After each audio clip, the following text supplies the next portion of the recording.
بسم الله الرحمن الرحيم. الحمد لله الذي أنزل على عبده الكتاب ولم يجعل له عوجا قيما لينذر بأسا شديدا من لدنه ويبشر المؤمنين الذين يعملون الصالحات أن لهم أجرا حسنا ماكثين فيه أبدا وينذر الذين قالوا اتخذ الله ولدا ما لهم به من علم ولا لآبائهم كبرت كلمة تخرج من أفواههم إن يقولون إلا كذبا فلعلك باخع نفسك على آثارهم إن لم يؤمنوا بهذا الحديث أسفا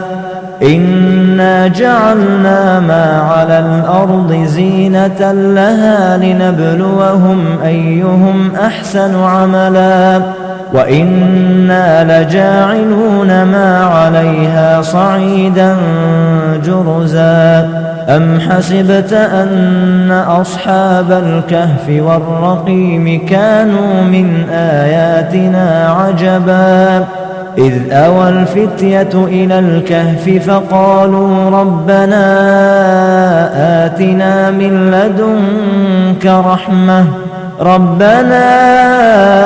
آتنا من لدنك رحمة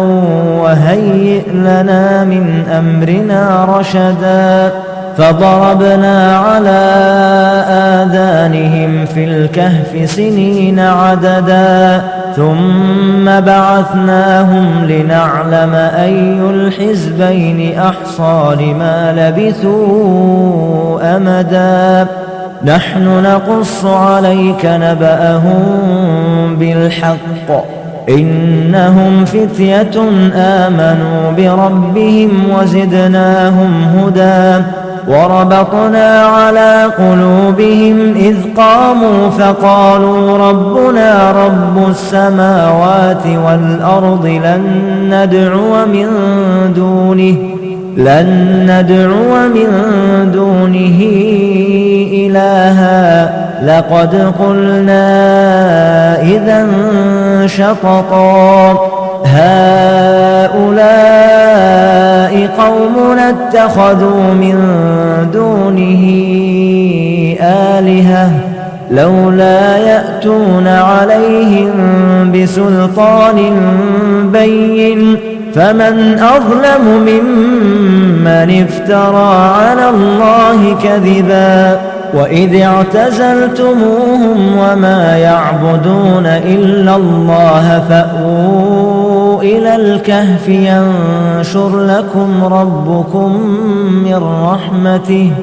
ينشر لكم ربكم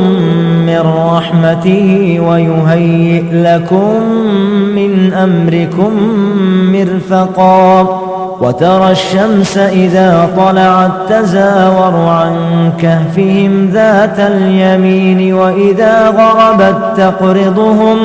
وإذا غربت تقرضهم ذات الشمال وهم في فجوة منه ذلك من آيات الله من يهد الله فهو المهتد ومن يضلل فلن تجد له وليا مرشدا وتحسبهم أيقاظا وهم رقود ونقلبهم ذات اليمين وذات الشمال وكلبهم باسط ذراعيه بالوصيد لو اطلعت عليهم لوليت منهم فرارا ولملئت منهم رعبا وكذلك بعثناهم ليتساءلوا بينهم قال قائل منهم كم لبثتم قالوا لبثنا يوما أو بعض يوم قالوا ربكم أعلم بما لبثتم فابعثوا أحدكم بورقكم هذه إلى المدينة فلينظر أيها أزكى طعاما فليأتكم برزق منه وليتلطف ولا يشعرن بكم أحدا إنهم إن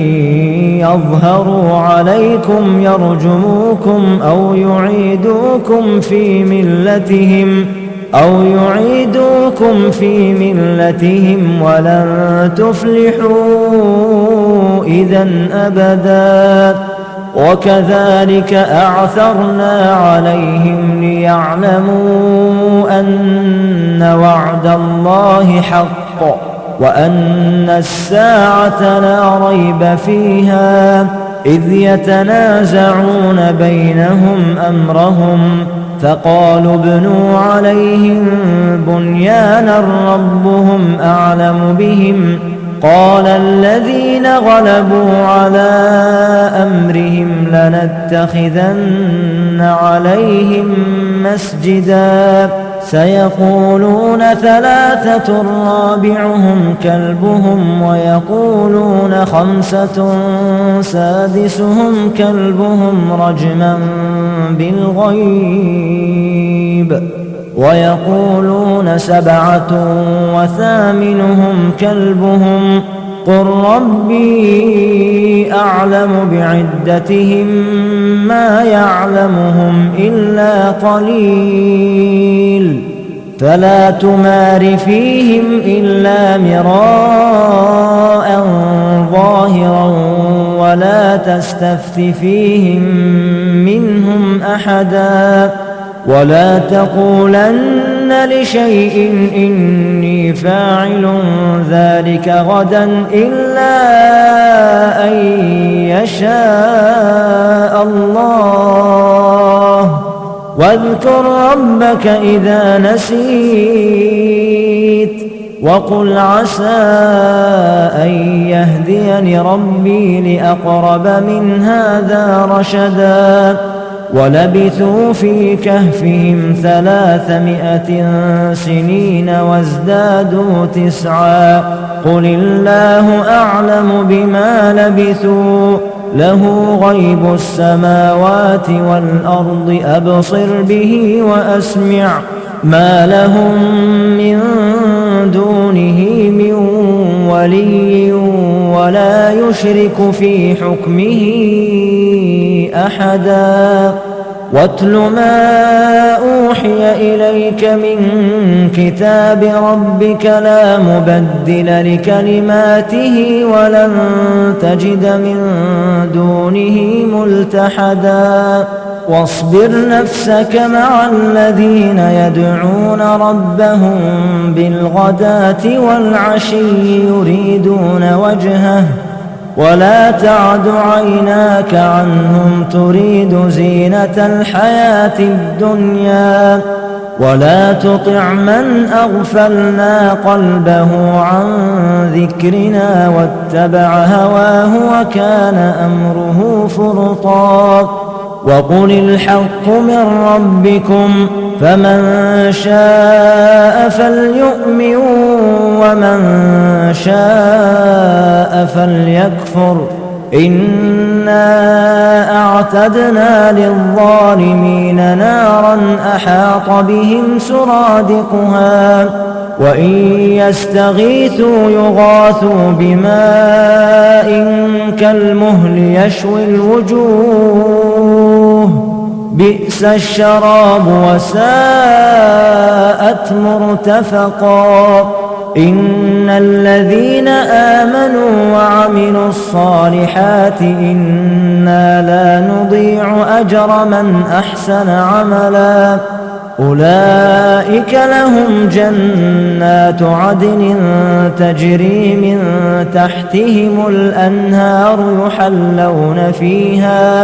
يحلون فيها من أساور من ذهب ويلبسون ثيابا خضرا من سندس واستبرق متكئين فيها على الأرائك نعم الثواب وحسنت مرتفقا. واضرب لهم مثلا الرجلين جعلنا لأحدهما جنتين من أعناب وحففناهما بنخل وجعلنا بينهما زرعا كلتا الجنتين آتت أكلها ولم تظلم منه شيئا وفجرنا خلالهما نهرا. وكان له ثمر فقال لصاحبه وهو يحاوره أنا أكثر منك مالا وأعز نفرا. ودخل جنته وهو ظالم لنفسه قال ما أظن أن تبيد هذه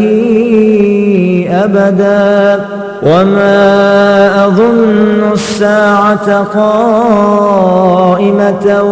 ولئن رددت إلى ربي لأجدن خيرا منها منقلبا. قال له صاحبه وهو يحاوره أكفرت بالذي خلقك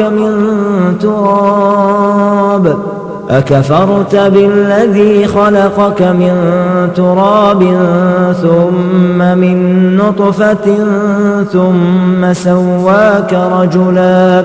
لكن هو الله ربي ولا أشرك بربي أحدا. ولولا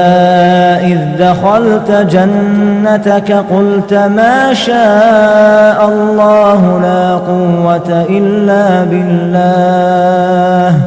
إن ترني أنا أقل منك مالا وولدا فعسى ربي أن يؤتيني خيرا من جنتك ويرسل عليها حسبانا من السماء فتصبح صعيدا زلقا أو يصبح ماؤها غورا فلن تستطيع له طلبا. وأحيط بثمره فأصبح يقلب كفيه على ما أنفق فيها وهي خاوية على عروشها ويقول يا ليتني لم أشرك بربي أحدا ولم تكن له فئة ينصرونه من دون الله وما كان منتصرا. هنالك الولاية لله الحق هو خير ثوابا وخير عقبا. واضرب لهم مثل الحياة الدنيا كماء أنزلناه من السماء فاختلط به نبات الأرض فأصبح هشيما تذروه الرياح وكان الله على كل شيء مقتدرا. المال والبنون زينة الحياة الدنيا والباقيات الصالحات خير عند ربك ثوابا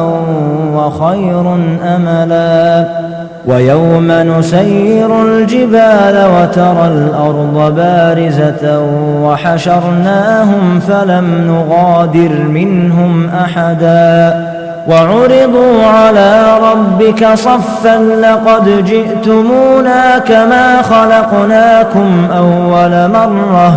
بل زعمتم أن لن نجعل لكم موعدا ووضع الكتاب فترى المجرمين مشفقين مما فيه ويقولون يا ويلتنا ما لهذا الكتاب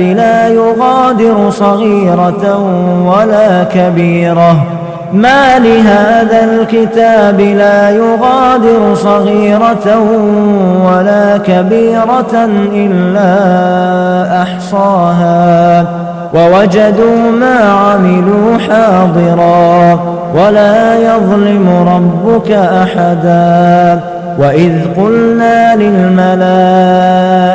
اسجدوا لآدم فسجدوا إلا إبليس كان من الجن ففسق عن أمر ربه أفتتخذونه وذريته أولياء من دوني وهم لكم عدو بئس للظالمين بدلا ما أشهدتهم خلق السماوات والأرض ولا خلق أنفسهم وما كنت متخذ المضلين عضدا ويوم يقول نادوا شركائي الذين زعمتم فدعوهم فلم يستجيبوا لهم وجعلنا بينهم موبقا ورأى المجرمون النار فظنوا أنهم مواقعوها ولم يجدوا عنها مصرفا ولقد صرفنا في هذا القرآن للناس من كل مثل وكان الإنسان أكثر شيء جدلا وما منع الناس أن يؤمنوا إذ جاءهم الهدى ويستغفروا ربهم إلا أن تأتيهم سنة الأولين أو يأتيهم العذاب قبلا وما نرسل المرسلين إلا مبشرين ومنذرين ويجادل الذين كفروا بالباطل ليدحضوا به الحق واتخذوا آياتي وما أنذروا هزوا ومن أظلم ممن ذكر بآيات ربه فأعرض عنها ونسي ما قدمت يداه إنا جعلنا على قلوبهم أكنة أن يفقهوه وفي آذانهم وقرا وإن تدعهم إلى الهدى فلن يهتدوا إذا أبدا وربك الغفور ذو الرحمة لو يؤاخذهم بما كسبوا لعجل لهم العذاب بل لهم موعد لن يجدوا من دونه موئلا وتلك القرى أهلكناهم لما ظلموا وجعلنا لمهلكهم موعدا وإذ قال موسى لفتاه لا أبرح حتى أبلغ مجمع البحرين أو أمضي حقبا فلما بلغا مجمع بينهما نسيا حوتهما فاتخذ سبيله في البحر سربا فلما جاوزا قال لفتاه آتنا غداءنا لقد لقينا من سفرنا هذا نصبا قال أرأيت إذ أوينا إلى الصخرة فإني نسيت الحوت وما أنسانيه إلا الشيطان أن أذكره واتخذ سبيله في البحر عجبا قال ذلك ما كنا نبغ فارتدا على آثارهما قصصا فوجدا عبدا من عبادنا آتيناه رحمة من عندنا وعلمناه من لدنا علما قال له موسى هل أتبعك على أن تعلمني مما علمت رشدا قال إنك لن تستطيع معي صبرا وكيف تصبر على ما لم تحط به خبرا قال ستجدني إن شاء الله صابرا ولا أعصي لك أمرا قال فإن اتبعتني فلا تسألني عن شيء حتى أحدث لك منه ذكرا فانطلقا حتى إذا ركبا في السفينة خرقها قال أخرقتها لتغرق أهلها لقد جئت شيئا إمرا قال ألم أقل إنك لن تستطيع معي صبرا قال لا تؤاخذني بما نسيت ولا ترهقني من أمري عسرا فانطلقا حتى إذا لقيا غلاما فقتله قال أقتلت نفسا زكية بغير نفس لقد جئت شيئا نكرا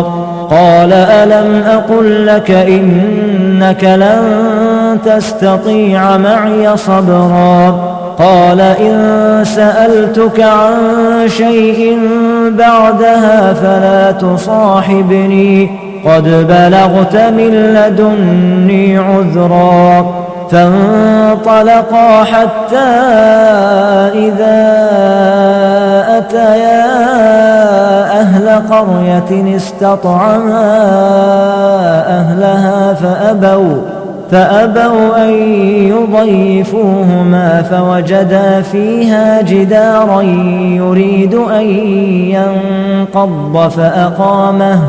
قال لو شئت لاتخذت عليه أجرا قال هذا فراق بيني وبينك سأنبئك بتأويل ما لم تستطع عليه صبرا أما السفينة فكانت لمساكين يعملون في البحر فأردت أن أعيبها وكان وراءهم ملك يأخذ كل سفينة غصبا وأما الغلام فكان أبواه مؤمنين فخشينا أن يرهقهما طغيانا وكفرا فأردنا أن يبدلهما ربهما خيرا منه زكاة وأقرب رحما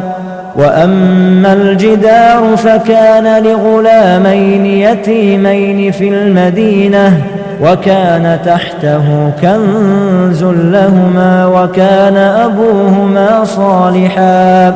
فأراد ربك أن يبلغا أشدهما ويستخرجا كنزهما رحمة من ربك وما فعلته عن أمري ذلك تأويل ما لم تسطع عليه صبرا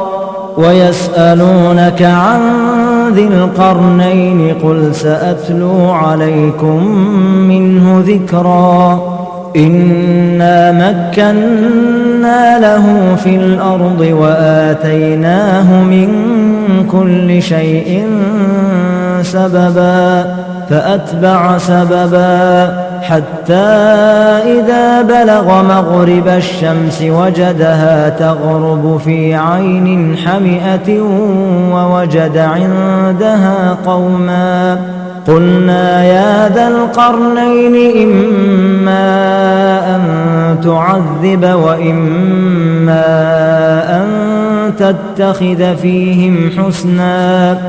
قال أما من ظلم فسوف نعذبه ثم يرد إلى ربه فيعذبه عذابا نكرا وأما من آمن وعمل صالحا فله جزاء الحسنى وسنقول له من أمرنا يسرا ثم أتبع سببا حتى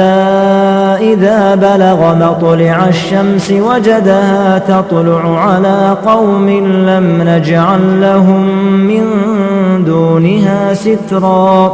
كذلك وقد أحطنا بما لديه خبرا ثم أتبع سببا حتى إذا بلغ بين السدين وجد من دونهما قوما لا يكادون يفقهون قولا قالوا يا ذا القرنين إن يأجوج ومأجوج مفسدون في الأرض فهل نجعل لك خرجا على أن تجعل بيننا وبينهم سدا قال ما مكني فيه ربي خير فأعينوني بقوة أجعل بينكم وبينهم ردما آتوني زبر الحديد حتى إذا ساوى بين الصدفين قال انفخوا حتى إذا جعله نارا قال آتوني أفرغ عليه قطرا فما استطاعوا أن يظهروه وما استطاعوا له نقبا قال هذا رحمة من ربي فإذا جاء وعد ربي جعله دكاء وكان وعد ربي حقا وتركنا بعضهم يومئذ يموج في بعض ونفخ في الصور فجمعناهم جمعا وعرضنا جهنم يومئذ للكافرين عرضا الذين كانت أعينهم في غطاء عن ذكري وكانوا لا يستطيعون سمعا أفحسب الذين كفروا أن يتخذوا عبادي من دوني أولياء إنا أعتدنا جهنم للكافرين نزلا قل هل ننبئكم بالأخسرين أعمالا الذين ضل سعيهم في الحياة الدنيا وهم يحسبون أنهم يحسنون صنعا أولئك الذين كفروا بآيات ربهم ولقائه فحبطت أعمالهم فلا نقيم لهم يوم القيامة وزنا ذلك جزاؤهم جهنم بما كفروا واتخذوا آياتي ورسلي هزوا إن الذين آمنوا وعملوا الصالحات كانت لهم جنات الفردوس نزلا خالدين فيها لا يبغون عنها حولا قل لو كان البحر مدادا لكلمات ربي لنفد البحر قبل أن تنفد كلمات ربي ولو جئنا بمثله مددا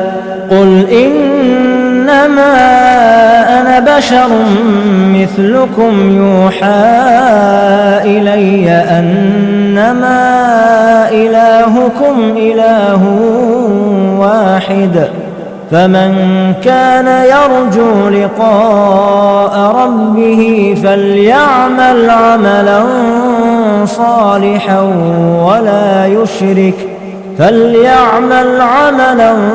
صالحا ولا يشرك بعبادة ربه أحدا.